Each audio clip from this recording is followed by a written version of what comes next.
हमारे साथ शैलेश भी लगातार बने हुए। शैलेश, जिस तरीके से निकाय चुनाव की चर्चा या चुनाव की चर्चा आप करिए, ओबीसी आरक्षण का मसला आता है, तो क्या मान के चला जाए कि आने वाले वक्त में जितने भी चुनाव होने वाले हैं, विधान परिषद, निकाय या लोकसभा, ये बहुत बड़ा फैक्टर रहेगा। कोर्ट का फैसला कुछ भी आए, आयोग कितना भी बन जाए, लेकिन धारा सेट हो गई है। बिल्कुल निश्चित रूप से। अब देश देखिए, इस समय जो ये निकाय चुनाव टले हैं, इसमें अब आप ये देखिए होड़ किस चीज़ की लगी। यहाँ पर होड़ लगी है एक दूसरे को पिछड़ा विरोधी साबित करने की। जैसे ही देखिए पूरा मामला हाईकोर्ट में गया, हाईकोर्ट ने कहा कि चुनाव नहीं हो सकते। हाईकोर्ट ने चुनाव पर जब स्टे लगाया, अधिसूचना जारी होने पर स्टे लगाया, आप उस समय से ध्यान कीजिए, लगातार जो विपक्षी दल है, खास तौर से समाजवादी पार्टी, वो क्या कर रही है, वो लगातार भारतीय जनता पार्टी को पिछड़ा विरोधी साबित करने के लिए जितनी कोशिशें हो सकती हैं, जितनी बयानबाजी वो करने का काम कर रही है।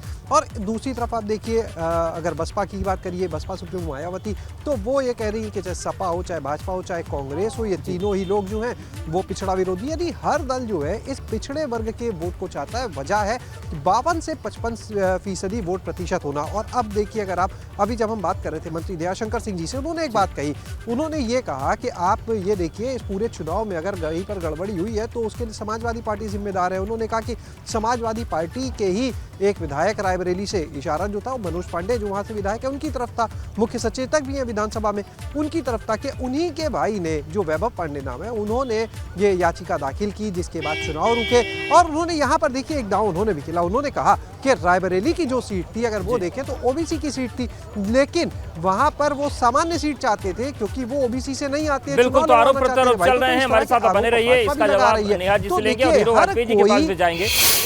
तो 24 की जीत का जो पूरा प्लान है, उन सब के बीच महासंग्राम भी चल रहा है, लेकिन निकाय चुनाव को लेकर जिस तरीके से ओबीसी आरक्षण की स्थितियां बनी, उसके बाद सवाल काफी मुखर है। हमारे साथ सभी मेहमान बने। नेहा जी, आपने ब्रेक से पहले सुना शैलेश को, दयाशंकर जी से वो बात कर रहे थे, उन्होंने कहा कि रायबरेली में जो नेता हैं, उनके समाजवादी पार्टी के नेता, उनके भाई चुनाव लड़ना चाहते थे, ओबीसी सीट थी और जनरल सीट चाहते थे, इस वजह से वो कोर्ट चले गए और सारा मामला अटक गया। तो ये जो होड़ है एक दूसरे को ओबीसी विरोधी साबित करने की, ये कहां तक जाएगी और धरातल का सच क्या है? एक बड़ी खराब आदत है कि जब भी कोई इनका जनता विरोधी काम उजागर होने लगता है तो ये पूरा ठीकरा विपक्ष पे फोड़ने का काम करते हैं। ऐसा कहिए ना इनसे, अगर सरकार नहीं चल पा रही है तो मुख्यमंत्री योगी आदित्यनाथ जी इस्तीफा दे दें। आदरणीय अखिलेश यादव जी ओबीसी वर्ग की, एससी वर्ग की और सभी समाज की लड़ाई प्रमुखता से लड़ते आ रहे हैं और आगे लड़ने का काम करेंगे। आदरणीय अखिलेश यादव जी की सरकार में जो विकास परक काम होते थे उसका 1% भी ये लोग कर नहीं पा रहे हैं। तो उनकी सरकार में ऐसा आयोग नेहा जी क्यों नहीं बना? फिर ये सवाल तो आप पर भी उठेंगे। ये तो पिछड़ा विरोधी बैठे हुए हैं। इनका कोई सहायक प्रवक्ता ओबीसी बैठा होता तो ओबीसी पे बात होती तो अच्छा लगता है। ये तो पिछड़ा विरोधी लोग बैठे हुए हैं, इनकी सरकार क्या? ठीक है, लेकिन ये सवाल तो नेहा जी आपसे आएगा ना कि जब आपकी सरकार थी, अखिलेश जी की सरकार थी, तब किसी ऐसे आयोग का गठन क्यों नहीं हुआ? आप इनसे पूछिए ना। जब मध्य प्रदेश में भी इनका भारतीय जनता पार्टी का ओबीसी विरोधी चेहरा सामने आया, सुप्रीम कोर्ट ने उसमें आदेश दिया कि आप कमेटी गठित करिए।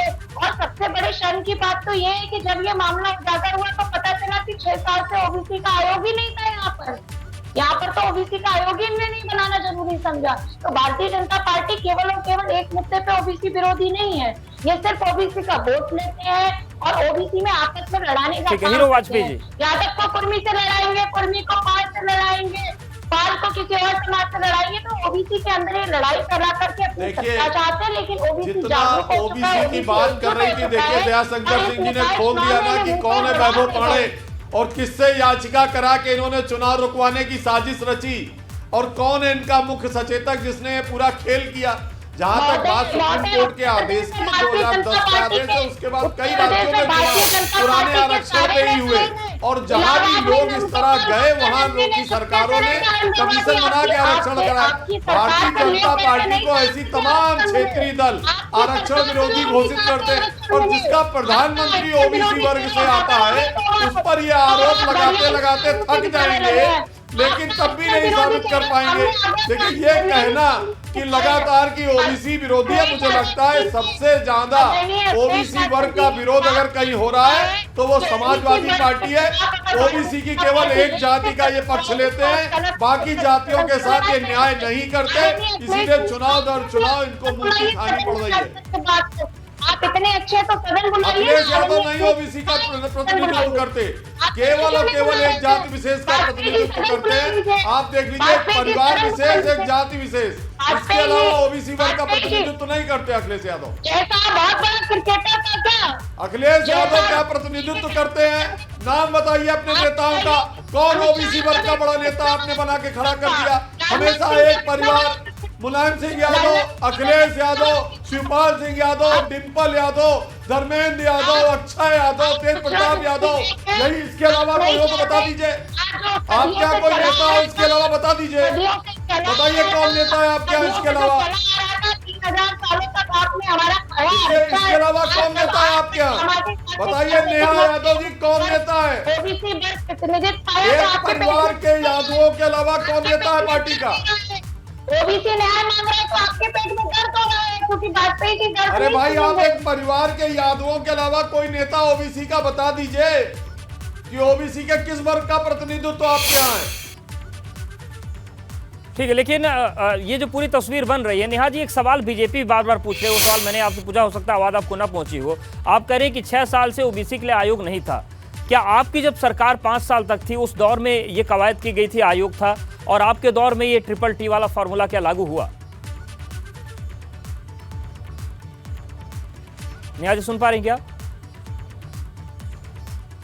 शैलेश, यही सवाल मेरा आपसे है, सपा के शासनकाल में क्या स्थिति थी? क्योंकि सपा कह रही है कि इन्होंने आयोग नहीं बनाया, ये TTT नहीं कर रहे, लेकिन क्या 2012 से 2017 के बीच ये चीज फॉलो हुई जिस पर आज सपा है तौबा मचा रही है?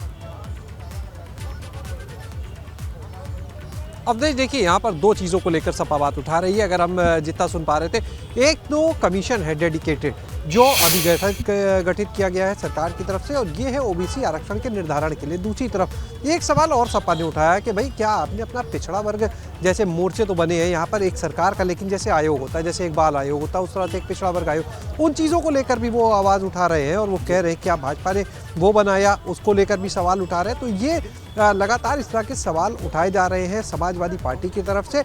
और जहां तक बात की जाए समाजवादी पार्टी की, तो एक ही कोशिश है किस तरह से पिछड़ों को अपने साथ जोड़ा जाए। हाँ, ये सवाल उनके ऊपर बाकी लोग भी उठा रहे हैं कि अगर पिछड़ों की नुमाइंदगी की बात की जाए तो समाजवादी पार्टी में जो सबसे ज़्यादा, जो उसके लिए कहा भी जाता है MY फैक्टर की जब बात आती है, उसमें से जब हम वाई की बात करते हैं जो यादव से आता है, तो वो कहीं ना कहीं हमेशा बात उठती है। और लगातार भाजपा इस चीज को लेकर हमलावर भी है समाजवादी पार्टी के ऊपर। सभी हमलावर हैं, और देखने वाली बात होगी कि जनता क्या समझती है, कितना समझती है, और क्या आगे प्रदेश बनता है। बहुत शुक्रिया शैलेश आपका। हीरो वाजपेयी जी आपको बहुत धन्यवाद। नेहा जी आपका भी धन्यवाद।